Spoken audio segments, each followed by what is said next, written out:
You're tuned to Win FM 90.9. Thank you so much for choosing Win FM this morning. We want to say a very good morning to our partner stations who are locked on as well. We have the Prime Minister of St. Kitts and Nevis, Dr. Timothy-Harris, and he's going to begin today's program by making an opening statement, which I think will be well received by all our listeners on Win FM and on the other stations as well. So, good morning, Mr. Prime Minister, and of course, good to have you aboard. Good morning, Mr. Bacchus. Thank you for having us this morning and your program, Inside the News. Accompanying me is the Permanent Secretary in the Ministry of Health, Dr. Delores Stapleton-Harris.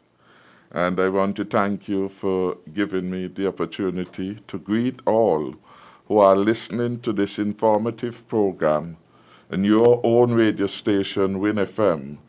And I am advised that the program is also being carried by ZIZ and Sugar City Rock, and on TV, ZIZ TV, and on various social media platforms. So to all who are listening near and far, thank you for tuning in. I want from the outset to ask my fellow citizens and residents to rise to the highest standard of discipline and behavior at this critical time. I can't overemphasize that in a real way, we are at war. And discipline, ingenuity, unity of purpose, and allegiance to the flag are among the tools we must have in our arsenal. It is an existential threat which humanity faces with respect to COVID-19. Clearly, we must win the war, but we can only do so working in unity. We are faced with a most infectious disease, with over 1 million confirmed cases worldwide, and this number, of course, keeps rising by the hour. We are advised that COVID-19 has been the cause of death for over 50,000 persons worldwide. We are aware that it has brought about a destabilization of the world, including significant reduction in economic activity in some of the key countries that spur global growth. The USA, for example, China, Japan, and the rest of Europe are in depressed circumstances. Perhaps more importantly, are that persons are losing their jobs as businesses, through no fault of their own, have to close. Tourists are no longer visiting, and everyone is smart enough to go and to stay in their homes unless they must go elsewhere. As I've said before, the projection is that we will have negative growth worldwide. We in St. Kitts and Nevis cannot avoid getting there if we act wisely. In other words, if we do not act wisely, we are going to be in worse trouble. I appeal to our citizens and residents to make our Federation proud by abiding with the health guidelines, staying at your homes, and observing the new norms in which we must now become familiar. For example, the practice of social and physical distancing, especially when we have to venture out. But venturing out must be for a compelling reason. Whatever can be postponed, my advice is please postpone it. And importantly, going to Barstow, for example, to buy some chicken wings when they can be had by Freight Supermarket, for example, or Notain Lodge is not a wise thing to do. So we are appealing to people, support their community retail outlets as much as possible while still practicing the social distancing, but as much as we can, stay away from crowd. I find that the verse in Isaiah 26:20 to be particularly relevant to us as we face these turbulent times of COVID-19.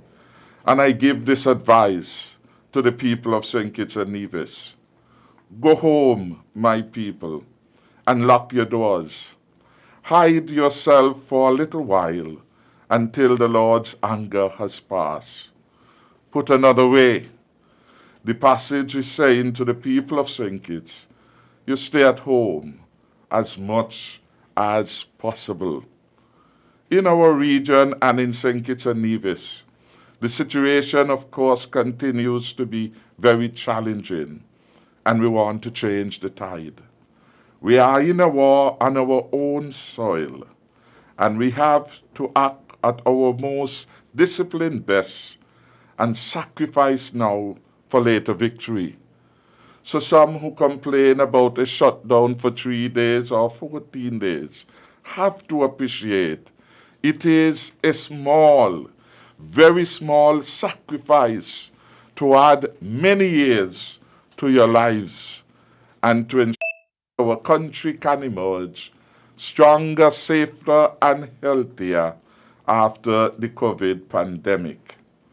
Let me repeat that the pandemic is no laughing matter, and our people must treat the pandemic with all seriousness. Some persons are jeopardizing the vulnerable groups, and indeed all of us, by callous and selfish behavior.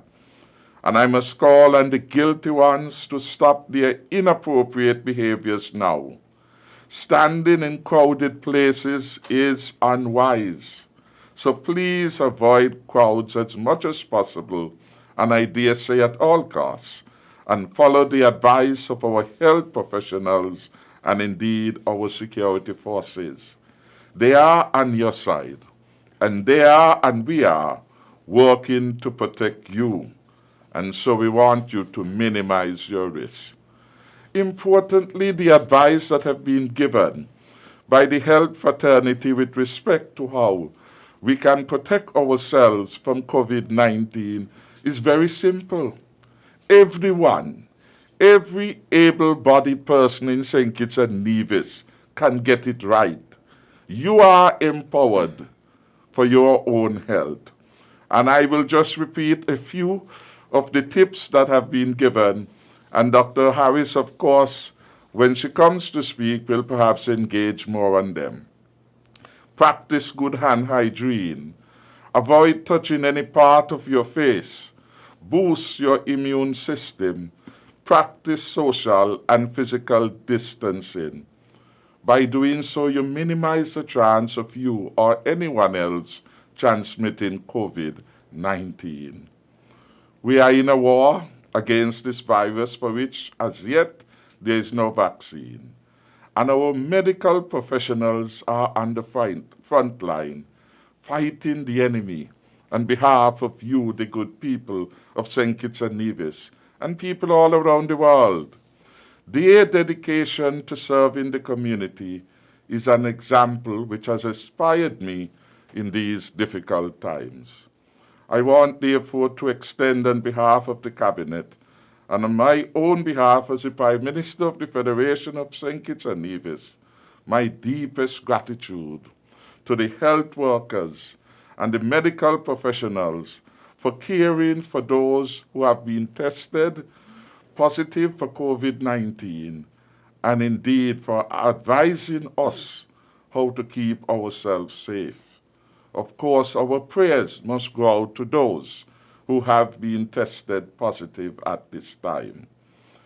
Often in my conversation with the Medical Chief of Staff, Dr. Wilkinson, he has been highly complimentary of our unsung medical heroes on the front line. And I just want to name some of them and to commend them and to let them know at the highest level of government we have deep admiration and gratitude for their service.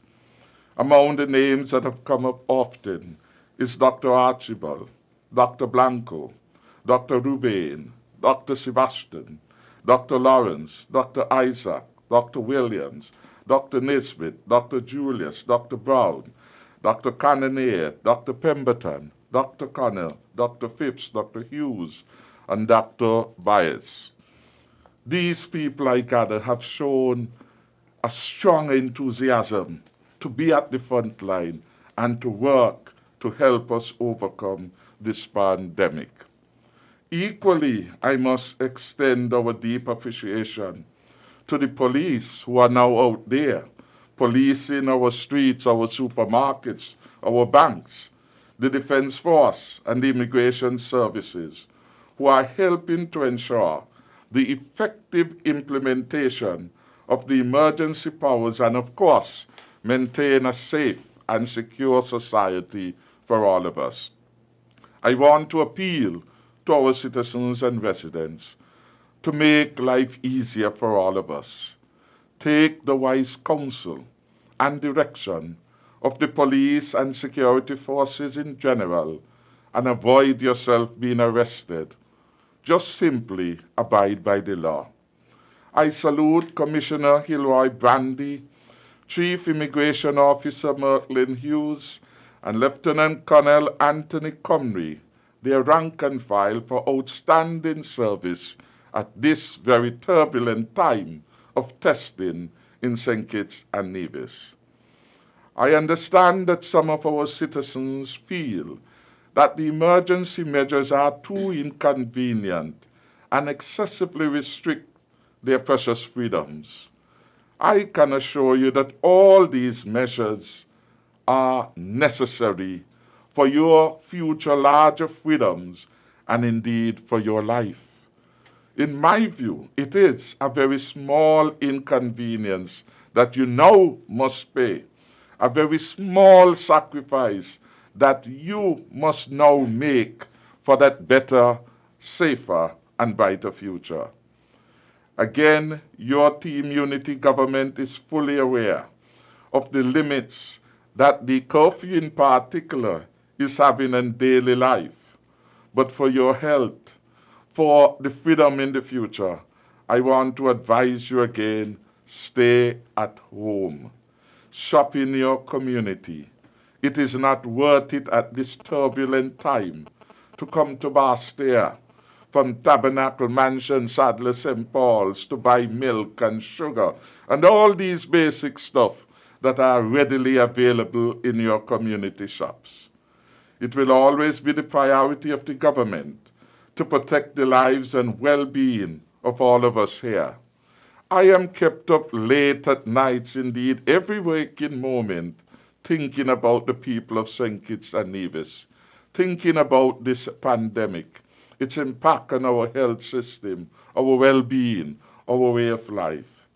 And I have devoted all my time to this, being brief, being updated, meeting virtually with colleagues, understanding their situations, providing collaboration and support. I am doing all this out of love for my beloved country. The reality is that COVID-19 is highly contagious, and by limiting our citizens' freedom of movement, we are reducing the ability of the virus to spread. So whenever you are in your home and you are frustrated, remember that you are staying at home to stop the spread and to save lives. And the very life you may end up saving may be yours, it may be your child, it may be your grandma or great-grandmother, it may be your friend or neighbor. The truth is, the more our people move around, the greater the chances of other people becoming infected. If everyone follows the rules, the curfew and the restrictions will save our lives. Yesterday, I sat in a meeting of the Monetary Council, and we were discussing this matter, both the health impact, but the larger societal and economic impact, and the challenge that this pandemic poses for the viability of small island states such as those in the OECS. And I marvel at the fact that St. Kitts and Nevis stands in a unique position as being the only country that has been able to come forward with a substantial stimulus of $120 million to assist us to deal with the pandemic, but for life to carry on thereafter. And so I am very conscious when I hear leaders say, if we don't get liquidity support, we will have no choice but to lay off workers in our countries, because the government in those countries have now to make a choice. Are they going to invest more to protect and strengthen the health system, or the trade-off will be that more or less workers will be on the payroll so that they can find the resources? I say we are fortunate, because we have been able to find $120 million, and we have been able to continue the engagement, and at least for the foreseeable future, we will not have to lay off people. This has not always been the case. Once upon a time, our country was challenged. Once upon a time, when that challenge came in 2010, 2011, we had to go begging to the IMF for $225 million. Once upon a time, when that moment came, the sacrifice and the pain was great. Electricity bills went up 85%, water by 600%. Increments to workers were stopped, and non-establishment workers were denied the end-of-year honorarium. The churches, the bank, the Social Security Board, credit unions were given haircuts. They lost out big time then, because the country clearly was not well managed. Clearly, at this moment in time, we cannot go back there. And we do not want to go back there. And that is why it pressed upon my mind how wonderful we have been in St. Kitts and Nevis in terms of our fiscal management, as we had the conversation yesterday about what other countries need now, how they will generate it. And it shows that always we must be prepared, both as individuals and as countries, for the rainy day. The truth is, nobody, no country goes unaffected by this. And so it is difficult to look to them for help and succor at this particular moment in time. The United States is under pressure. We speak almost daily with the U.S. ambassadors. Can we get A, B, and C? The very things we need, the ventilators, the masks, etc., they are in scarcity in the most powerful country. You listen to the news. The Trump administration has determined that companies now, using the Defense Act, powers in the Defense Act, will now have to supply the United States of America first and foremost. I want to end this opening remark by saying I still remain optimistic, and I still have faith. Whatever has been the contrariness in the behavior of some, the vast majority of people of St. Kitts and Nevis understand that these are peculiar times. They understand that harsh measures will have to be imposed, and they understand that they have to make a sacrifice now for the better and safer future. So I commend them, and I hope that through their example, they can, of course, encourage other citizens to relax, take some time off, understand the urgency of action now, and reconcile their behavior with the damage their behavior can do to others and the damage it can do to our society. All of us, I repeat, all of us have to be on board. The employers have to be sensitive to their employees at this particular moment in time. And wherever they can take an action to improve the employees' lot, we expect them to do so. We want all employers to be generous. And those who have been forced to lay off workers, I want to encourage you, as soon as you can, get that information to the Labor Department. Email it to the Acting Labor Commissioner if you have, Mr. D.N. Webb, so that the processing of the applications can start. And the $15 million that the Social Security has set up to deal with this emergency situation can be implemented for the good of the workers. I want to thank those who have been very quick in getting their own forms and paperwork to the Labor Department, and encourage those who are wavering behind to come forward. Lastly, I would say this, that there are a lot of views and a lot of advice given to me every day. My WhatsApp is overcrowded with advice from people. I welcome them. The government doesn't have the Solomon wisdom, and so we welcome the ideas freely given from the heart of our people in St. Kitts and Nevis. Ultimately, though, it is for the government to decide. Take into account all the various advice that has been put to us by security forces, by health planners, by other sectors of the community, the chamber, the busmen, etc., to come up with the best model that will take the country through this pandemic. We will not be able to please everyone. Neither am I interested in that. My interest right now is to take the appropriate decision in good measure that would help stabilize St. Kitts and Nevis and prepare it for the better future. So again, thank you to all of you for your advice. As things are built out, because we are in a new era, in a new world, none of us have had to face this pandemic in our lifetime. And perhaps never again for the next 100+ years would such a pandemic come. Therefore, we are all learning, and we are learning as we go along.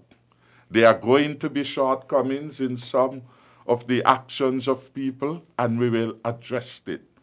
We will beef up the security so that better safety is being provided in the communities, and we will, and the police will, arrest those who are not abiding by the regulations. Again, it's a fast-moving situation in which we are engaged. Every day the situation changes. So even as we impose curfews for a particular moment of time, any day we can come back and revisit them.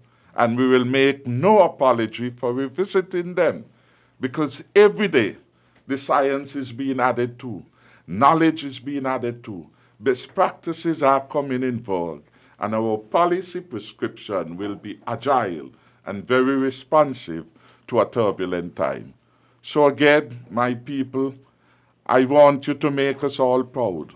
I want you not just to think of yourself, but think of all others and do the best you can. In moments of crisis, we can make a choice. It can either bring out the best in us or the worst in us.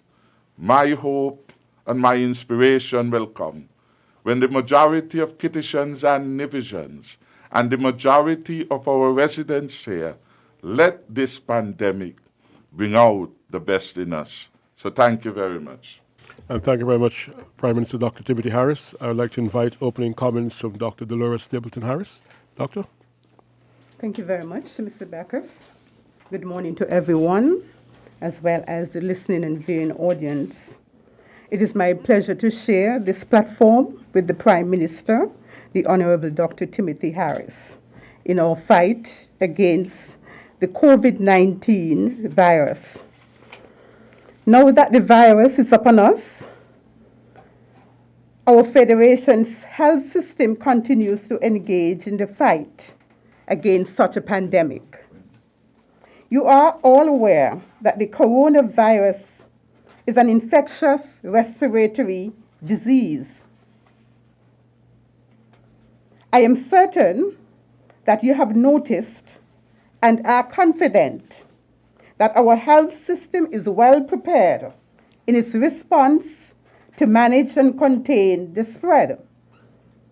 Our main goal, therefore, is to successfully manage cases and contacts and minimize the risks of transmission and outbreak, thus reducing the overall impact of the virus in the Federation.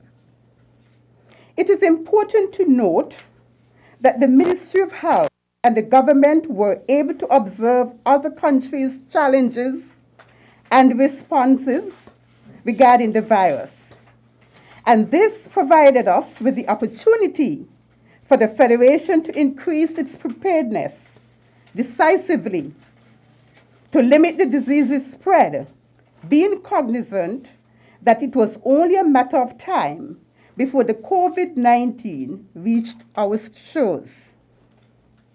The Federation's readiness mechanism for response has been through the following strategies and measures.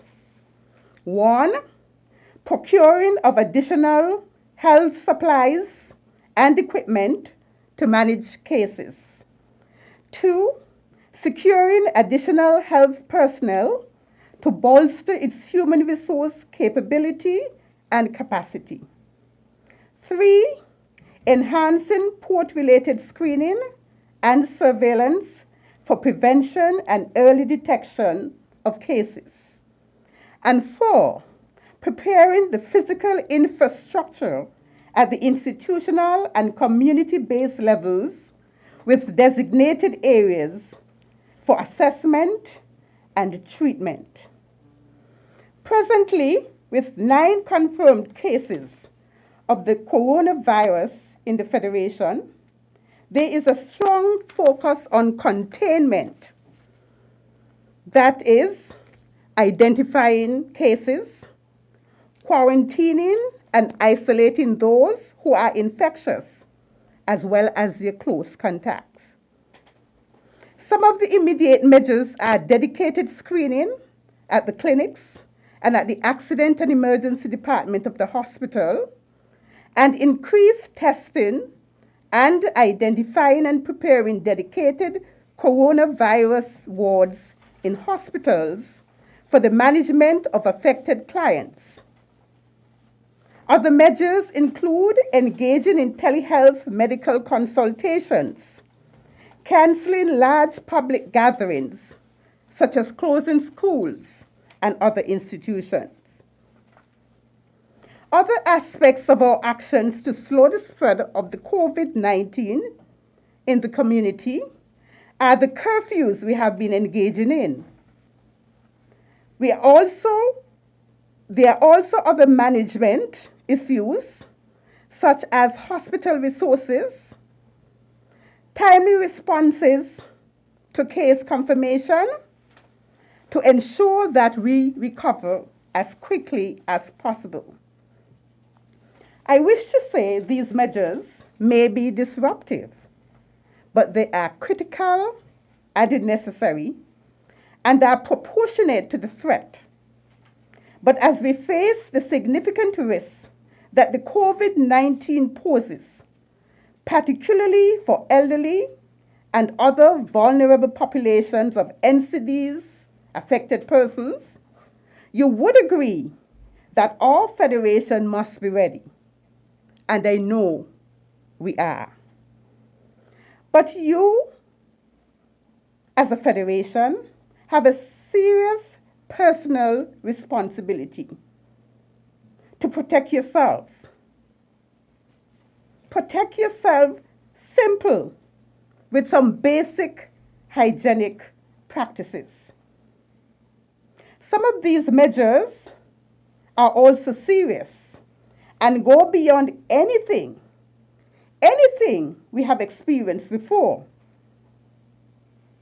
But when it comes to protecting our country and protecting our people and those who are at risk, we will do what we need to do. Other factors and issues to consider and what we have been engaging in includes isolating, working and managing food and medication for the vulnerable persons, and everyone has a role to play in engaging in the basic and fundamental measures, that is, washing of hands with soap and water, covering of the nose and mouth when sneezing or coughing, coughing into a tissue or elbow. Importantly, those who are sick should not go to work to minimize the potential of spreading the infection, particularly our health workers who look after our most vulnerable. I implore you, citizens, to adhere to these simple, basic matters. We are experiencing a global pandemic. Every country is affected with the virus, and our focus must be on reducing its impact. Reducing the number and peak of cases is vital to maintaining the overall capacity of our health system, which is critical, as we must continue to meet the needs of the consumers of the other aspects of the health outside of the coronavirus. I believe we are responding well as a ministry and as a government to protect all of us, and that the planning we have done thus far has been manifested in the controlled outcome. At this point, I urge all of you to come on board, to battle with us, to fight the fight so that no one is left behind. Thank you. And thank you very much, Doc. And Mr. Prime Minister, with your permission, I will open the lines. Sure. All right. Well, thank you for making yourself available. I know people have so many comments and questions and recommendations and suggestions. Let's give the numbers out: 4660989, 6620989, 7620989. And our overseas numbers: 0333 344 0065. Once again, 0333 344 0065. 718-285-6984, 718-285-6984, and 305-921-4619, 305-921-4619. We take our first call for the morning. A very good morning to you. Good morning. Well, thank you so much. Well, just for the full disclosure, I have to say that I want to thank you for your patience. This gentleman called long ago and sat there and waited just so you could have a word with the Prime Minister. So, good morning to you, sir. Go ahead, please. Good morning. Good morning to you, Prime Minister, and thank you for your address to the nation. Good morning. I know this is a very challenging time, and it must be very difficult. But we do appreciate the updates, and your words of kindness and solemnness will help us get through this. Prime Minister, you said we're at war, and you will be aware that even in a state of war, the nation has to be fed. We are in the food logistics business, and we have operations in St. Kitts and Nevis. We've been getting a lot of orders from people in the diaspora, people locally, trying to get food to their relatives in St. Kitts and Nevis, and so on and so forth.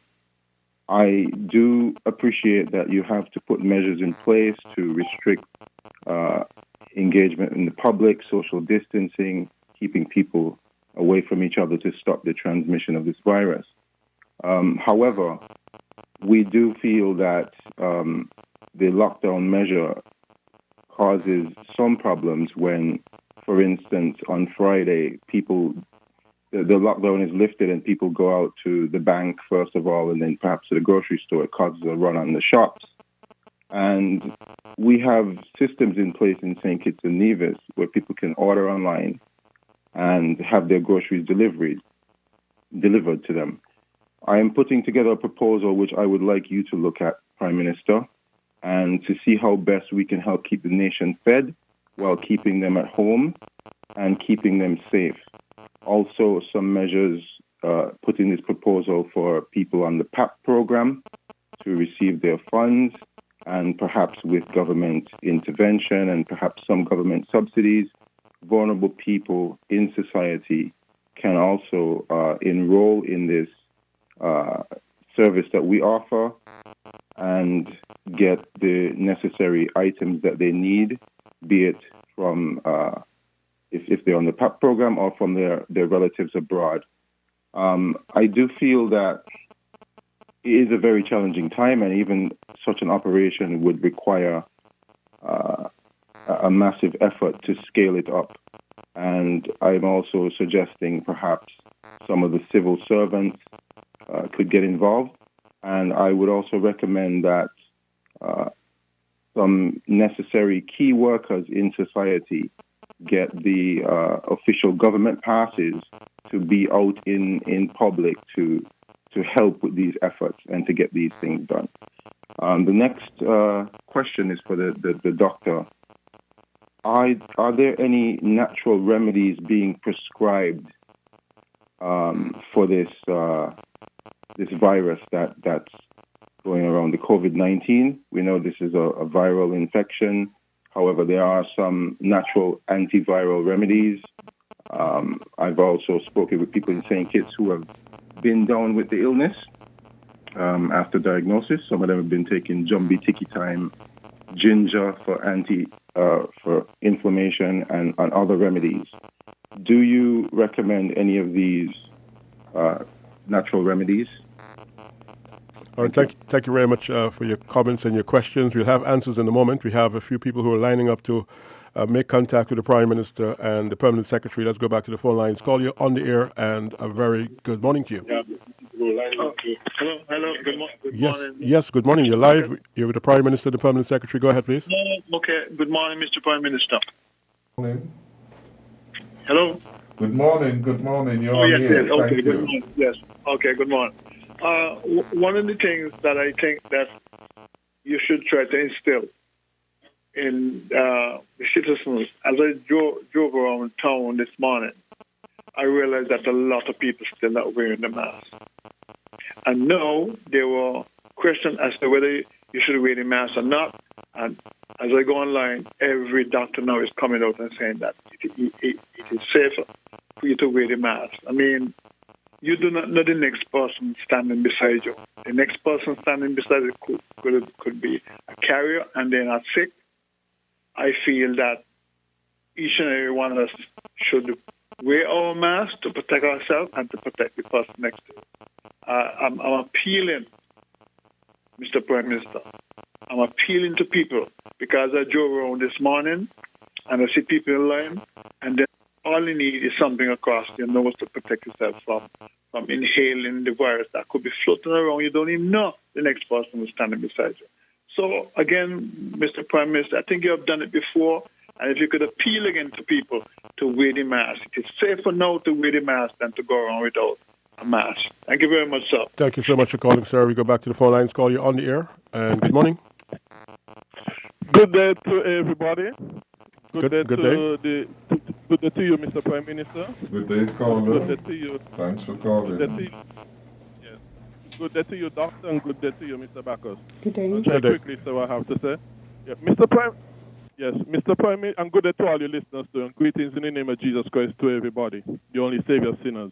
Now, first of all, I'd like to say, the passage that the Prime Minister quoted, Isaiah chapter 26, verse 20, that passage cannot be used to justify government lockdowns, government-enforced lockdowns, government-enforced quarantines.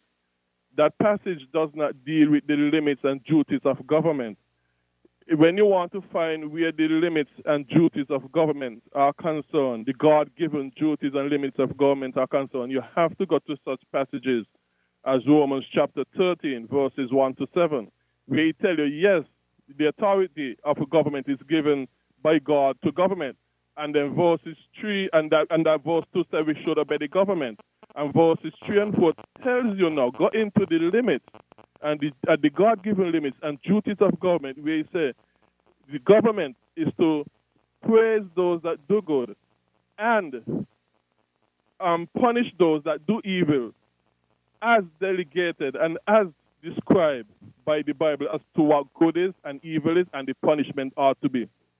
And there is no, when you search the whole of the Bible, can you find, including in Isaiah chapter 26, verse 20, can you find any justification for government lockdowns, government enforced quarantine and that sort of stuff. So in other words, and God knew when he gave those passages, and he knew when he gave the Bible, he knew from all eternity about the COVID-19, about the Spanish flu, about the Black Death, and about all the other terrible evils that are yet to come, that even far worse. And he never mentioned or gave anything about government enforced lockdown, quarantine, and that stuff. And God already had these in mind. So God is telling us, hey, solve the problem, but solve these problems within the limit of my word. Now, even Titus chapter 3 have to be interpreted within the context of Romans chapter 13, verses 1 to 7, because the Roman 13 passage is much clearer than the Titus chapter 3 passages when it comes to the God-given duties and limits of government. And lastly, I would like to say, countries like Taiwan, Japan, Sweden, South Korea, and Brazil, for example, have not implemented any of these lockdown things, and because they are saying, especially Bolsonaro in Brazil, he's saying he's not going to implement these things, these measures that are economy-killing measures, and these countries, comparatively and relatively speaking, compared to us and many other countries, including the U.S., they are much closer, comparatively and relatively speaking, in solving things and dealing with this COVID-19 situation than, biblically speaking, Thank you. than we are biblically. Thank you, Gregory. Thank you so much. All right, we've got to go. Thank you. Let's go back to the phone lines. Caller, you're on the air, and good morning to you. Good morning, Mr. Bacchus. Good morning, sir. And how are you? Giving thanks. And I know that the PM and his PS, they're well. I can hear from their presentations. Mr. PM, I've been trying to get you for some time on radio Thursday night with no success. But anyhow, you're lucky today. How are you? I am fine, thanks, Mr. God. As I mentioned before, I would not want your job during times like these. For all the money, for Bacchus salary, I would not want your job. Oh, thank you, sir. Thank you, sir. Very kind of you. Anyhow, two things.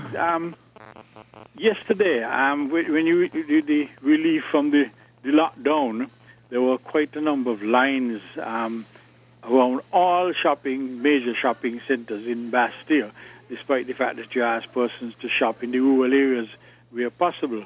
That does create a problem because not everybody follows the distance rules, and as a previous caller mentioned, the wearing of masks and that sort of thing.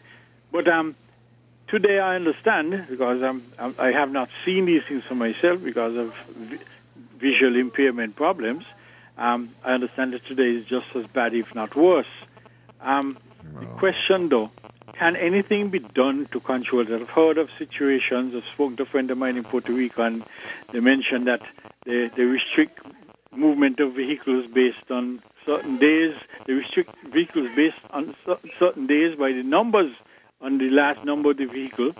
And in other countries, they allow persons to shop based on their the surnames, the alphabet, and their surnames, such that those with A, B, C, D, they go for one period.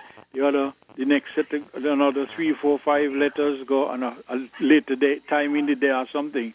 But that obviously would mean opening up a lot more of these shops for longer periods than just 2 days. Than just 2 days.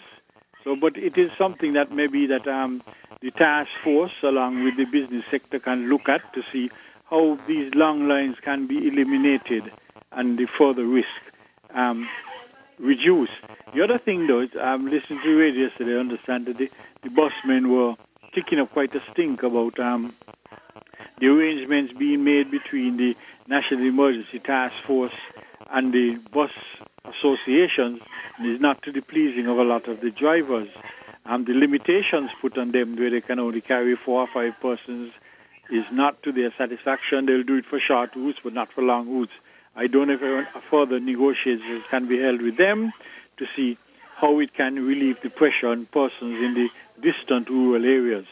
I don't expect an answer from that one, just giving you some advice to add to your already full plate of problems and worries. Thank you. Thank you. We'll take one more call, and then we'll hear from the Prime Minister and the Permanent Secretary. Call you on the air. Good morning.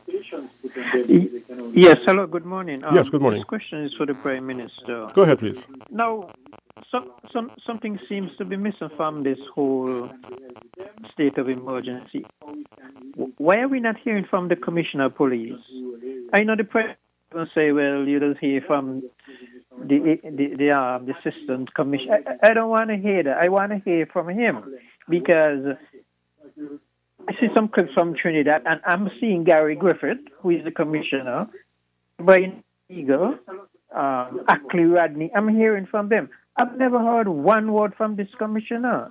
Is he sick? Is he alive? Alive and well. And we left out. He's alive and well, sir. No, but you're saying that he's the Commissioner. He's delegating, the people to speak, and people are not hearing from him. That is okay. And one more thing, there's another law enforcement agency everybody seems to overlook, which is customs. We are not hearing anything. These people could be on the road just like the police, and we are not utilizing them. All right, call it. It's unfair to be stressing out the police and the defense force, and we got other agencies there. Thank you. Thank you for your call, sir. I'm going to ask the other callers to just hold off a bit, please. We're going to have some responses, quite a lot of information heading in the direction of the Prime Minister and the Permanent Secretary. Mr. Prime Minister, your turn. Yeah, I want to start with the last call and to thank him for his suggestions. And we have to bear in mind that we are in a time of crisis. The Commissioner of Police is overworked because of all of the demands which we are just talking about. The Commissioner of Police is assisted by 3 Assistant Commissioners of Police, highly competent and able. Highly competent and able. And it is not always that the Commissioner of Police will be on radio.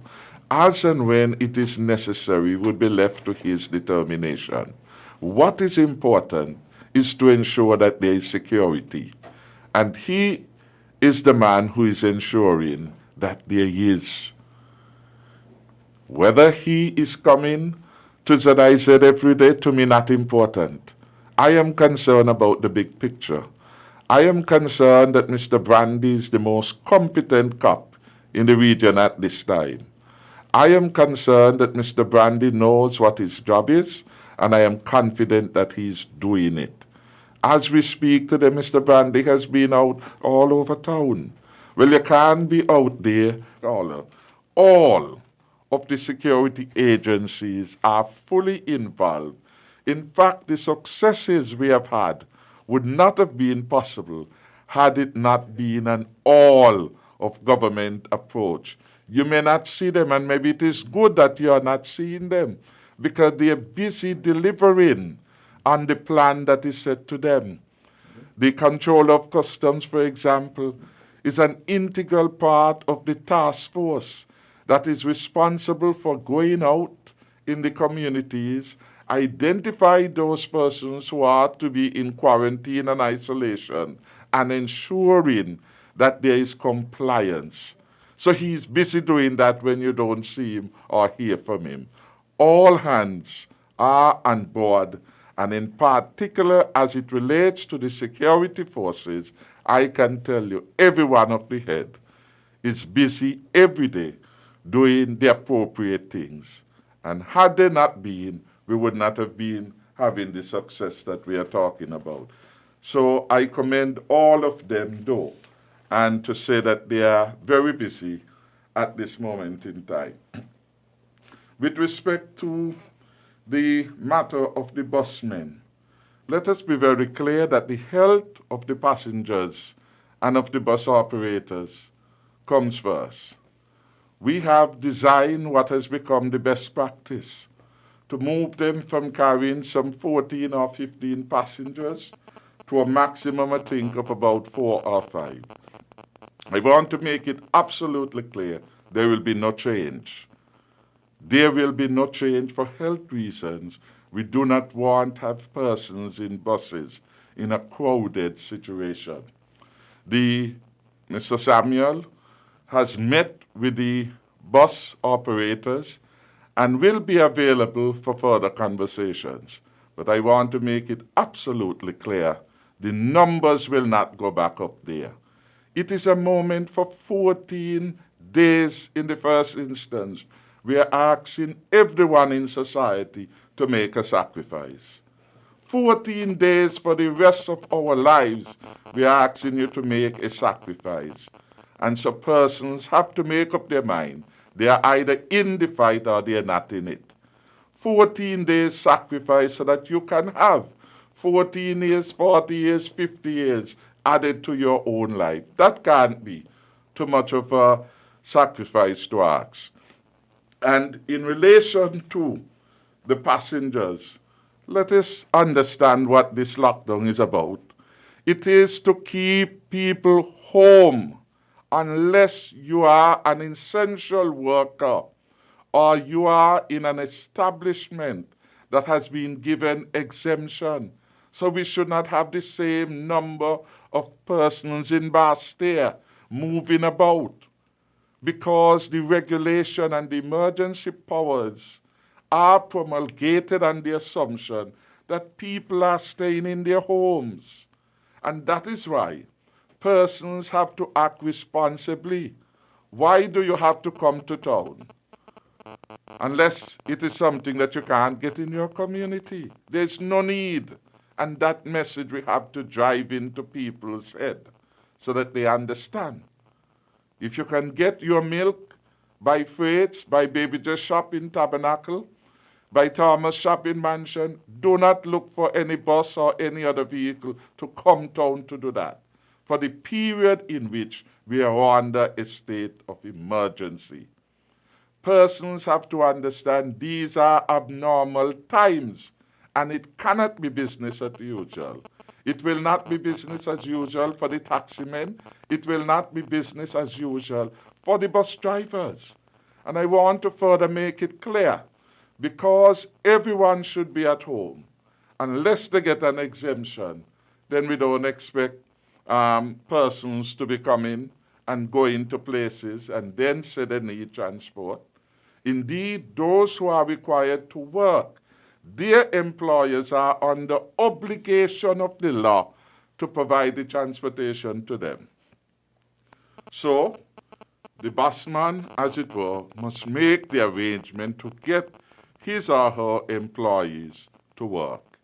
If you cannot make satisfactory arrangement for them in accordance with the law, then you let the people stay at home. And so, yes, it is less passengers that should be available with respect to the transportation. And those who are abiding by the rules, by and large, should have no difficulty. I want to read Regulation 4.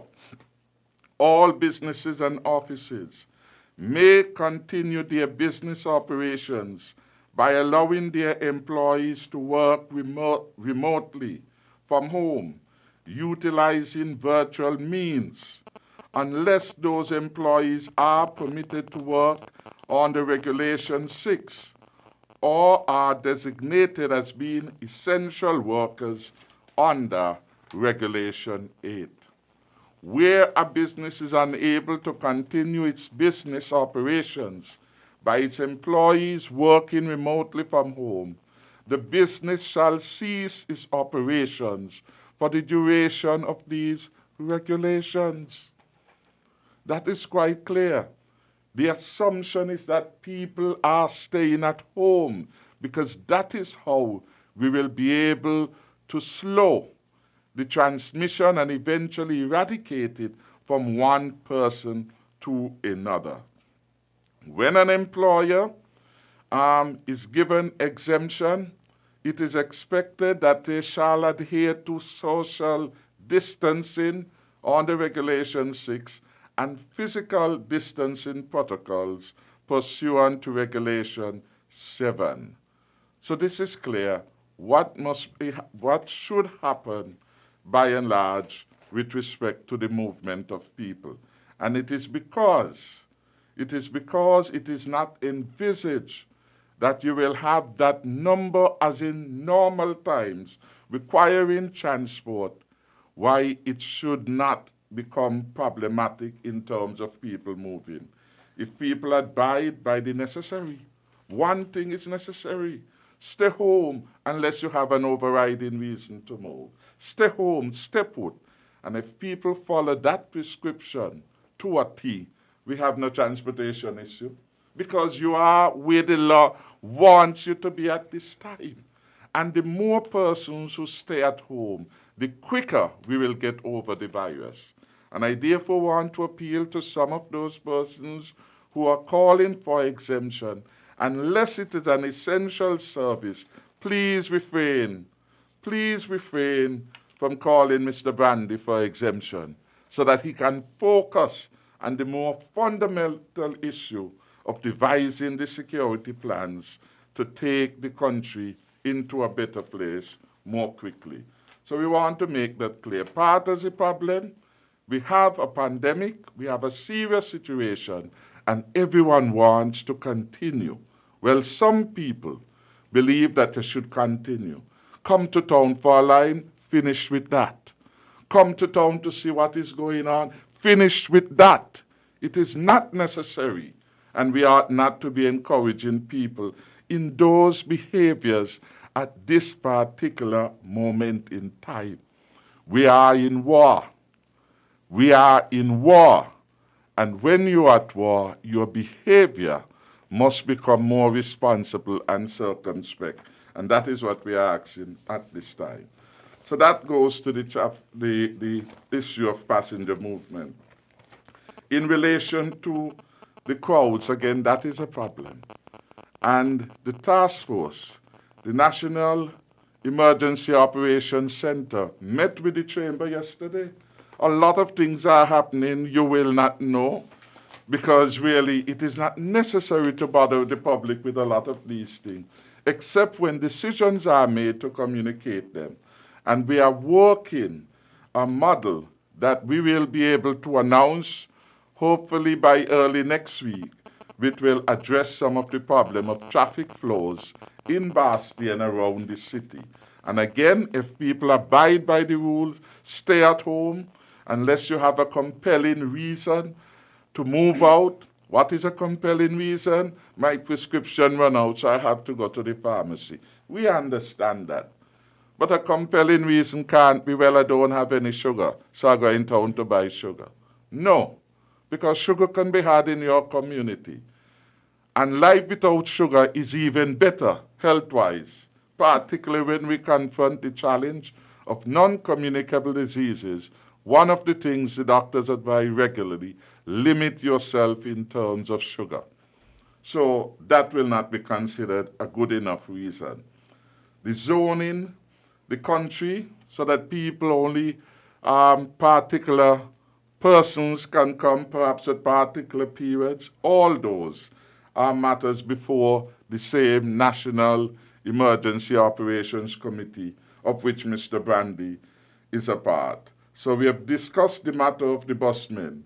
Their reduced numbers is a fact of life, yes, and it's necessary to protect the health of people. We are not going back to the days of 15, 14 passengers in any bus, because that creates a nightmare in terms of the policy of social and physical distancing. This is to protect the operators. It's all right to make $200, $500 a day transporting people. And in the next 14 days, you're up to the hospital with the coronavirus. You need medical care and attention, and you are infecting your loved ones. That money wouldn't do it. So it's a sacrifice, yes, and it's a sacrifice everyone must gladly make, because it is a greater public good of keeping the country safe. We are also, as we do this, recognizing that the police officers, the healthcare workers, so much of their time now is devoted to this fight, this war against COVID-19, that even when you have reduced curfew hours, they can't get to the shops. So again, the same committee, the National Emergency Operations Center, that meets regularly 24/7 on call at NEMA and briefs the public regularly, that committee is now considering and having conversations with the supermarket and the other suppliers. How can we reserve a particular period of time for them to be able to do their usual, get their necessaries, etc. So the police and the health people and all those identified essential workers, we understand that it is very difficult for you, and we are looking for that. The caller who spoke about the matter of the mask certainly is important.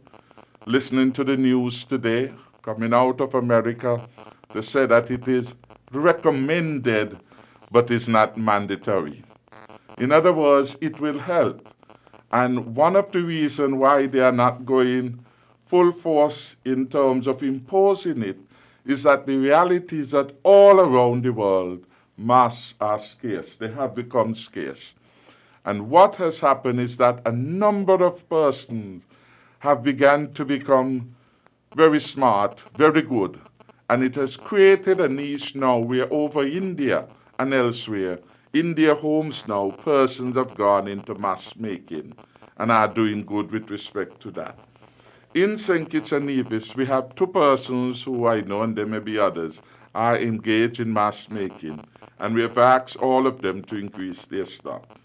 We have the Bonapartes, I think they live in New Road Housing, and we have Sun Island Clothes. Best Buy.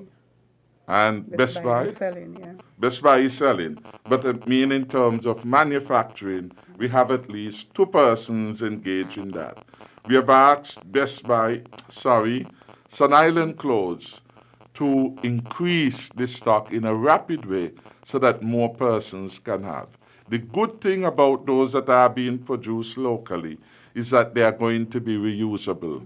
And so you wear them, you can wash them, you can sanitize them, then you iron them, and they are good to go. So that would be helpful.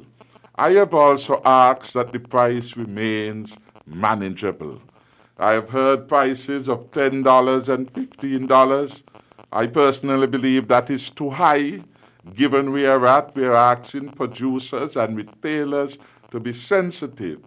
And I am hoping that we will, at least one of the producers, the one in New Road, she's offering her products at $3 and $5. And I think that is very good. And I commend Mrs. Bonaparte, Lynette, I think is her name, for that particular intervention. The matter of the lockdown has occurred everywhere. And it's different measures that are being applied given where each country is at. And that is a prescription from the World Health Organization. Every country has to know how far it can go. It is difficult, for example, to compare a Taiwan with all its resources in technology and given its newness as a democratic nation to an open society that St. Kitts and Nevis has long been, and to make comparison given our differences in geography, in history, etc. You would find that in countries, for example, Cuba and China, every advice from the government is complied with 100% of the time. There's no room for those things. So there's no room to choose not to. Not to will have dire consequences to people. So when you are in that society, a lot of things happen more quickly because there's an absence of choice. And the democratic framework does not work the same way in terms of people's freedom. The statal good is what is predominating. And I would want to say even in Taiwan, with their sophistication, they give persons phones and appliances which they have to use, and that allows the government to track where they are. They have to keep them on, I am advised, 24/7. And so wherever you go, they know whether or not you are breaking the quarantine. And of course, the consequences to you will be great. We are not at that level of sophistication in our built out of our ICTs. So that model, while it's a nice one to look at, certainly will not apply here. We had the interesting conversation with the caller brought about religion. As someone whose faith is deep, clearly it is not a road I want to meander on for too long, except to say it had always been that we give unto Caesar that which is Caesar, and unto the Lord's that which is the Lord's. And the caller will very well be aware that the secular authority is one which throughout Scripture, the membership of the church has always been advised to respect and to prefer. And he mentioned one scripture which I also took note of, Romans 13, verse 1. Let everyone be subject to the governing authorities. And the governing authorities is all the laws and regulations of the state. That is what the governing authority is. For there is no authority except that which God has established. The authorities that exist have been established by God. The governments are ordained by God. That is why the word is, and the admonition, that you pray for the government, that God will give the government wisdom so that they can, as it were, manage the country well.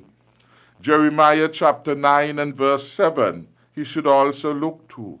Also seek the peace and prosperity of the city, to which I have carried you into exile.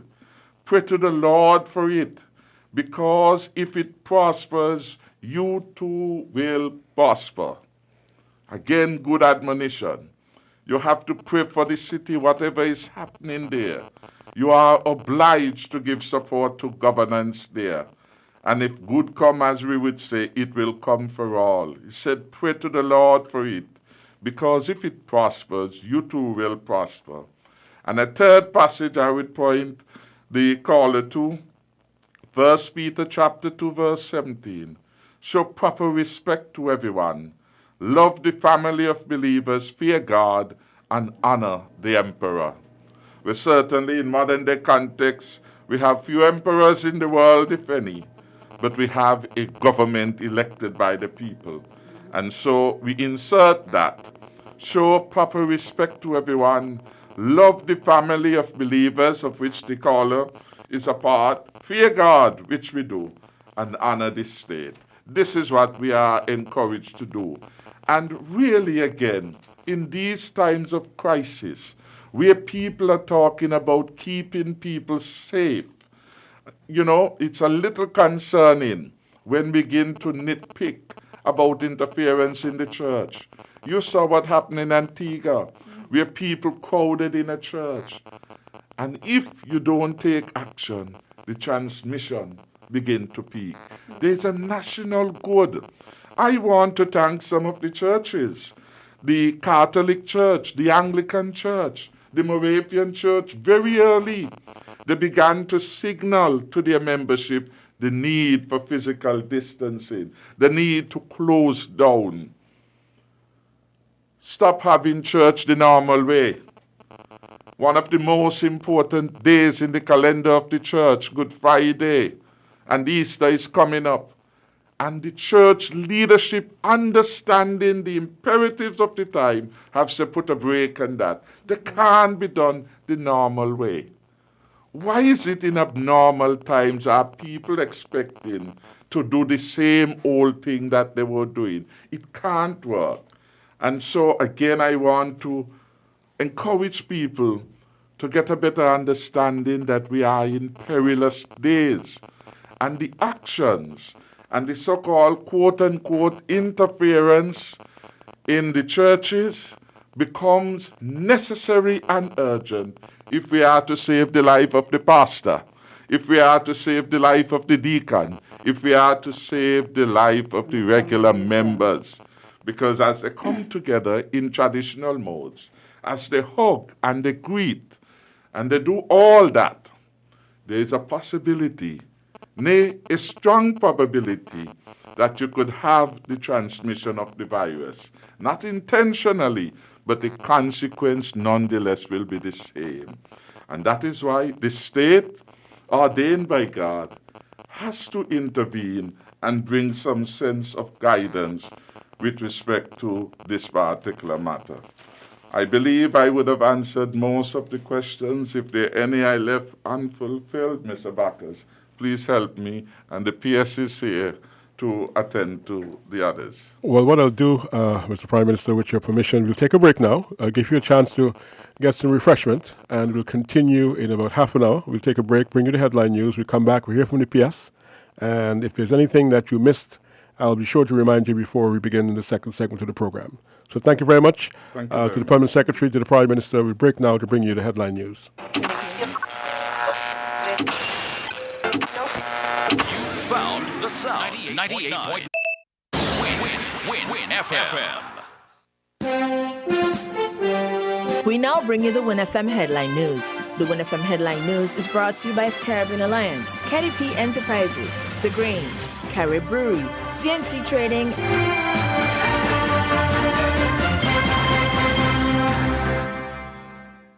Shipping your cargo shouldn't be a hassle. It can be as easy as a single call to Amerijet International, your worldwide cargo transportation solution. We provide all the services you need to ship your goods anywhere in the world. Whether your shipment is fresh, frozen, large or small, alive or hazardous, you can count on Amerijet to deliver it safe and sound. Amerijet International, by land, sea or air. We get it there. For more information, visit us online at www.amerijet.com.